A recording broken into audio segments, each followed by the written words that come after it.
മണ്ണാർക്കാട് ലോഡ്ജിലെത്തിച്ച് പീഡിപ്പിച്ചു. NCP കേരള നേതാവിനെതിരെ പരാതിയുമായി transgender. NCP Ajith Pawar വിഭാഗം നേതാവ് ലൈംഗികമായി പീഡിപ്പിച്ചെന്ന് ട്രാൻസ്ജെൻഡറുടെ പരാതി. പ്രതിക്കെതിരെ പോലീസ് കേസെടുത്തെങ്കിലും അറസ്റ്റ് ചെയ്യുന്നില്ല എന്നാണ് മലപ്പുറം കരുവാക്കുണ്ട് സ്വദേശിയായ ട്രാൻസ്ജെൻഡറുടെ പരാതി. NCP അജിത് പവാർ വിഭാഗം പാർട്ടിയുടെ സംസ്ഥാന ജനറൽ സെക്രട്ടറി മലപ്പുറം കാളികാവ് സ്വദേശി റഹമത്തുള്ളക്കെതിരെയാണ് പരാതി.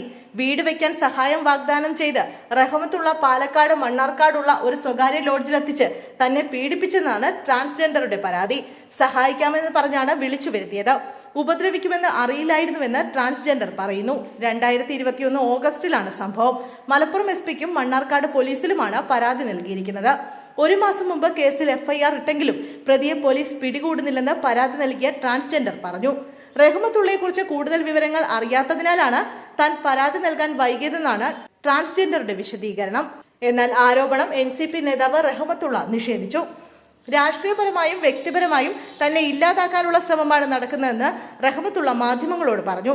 പരാതിക്കാരിയായ ട്രാൻസ്ജെൻഡറെ അറിയില്ലെന്നും NCPയിലെ 2 വിഭാഗങ്ങൾ തമ്മിലുള്ള തർക്കമാണ് പരാതിക്ക് പിന്നിലെന്നും അദ്ദേഹം പറയുന്നു. ട്രാൻസ്ജെൻഡറിന്റെ പരാതിയിൽ മണ്ണാർക്കാട് പോലീസ് റഹ്മത്തുള്ളക്കെതിരെ കേസെടുത്ത് അന്വേഷണം നടത്തുകയാണ്. പ്രതിയുടെ മുൻകൂർ ജാമ്യാപേക്ഷ കോടതിയുടെ പരിഗണനയിലാണെന്നും അതുകൊണ്ടാണ് അറസ്റ്റ് ചെയ്യാത്തതെന്നുമാണ് മണ്ണാർക്കാട് പോലീസ് പറയുന്നത്.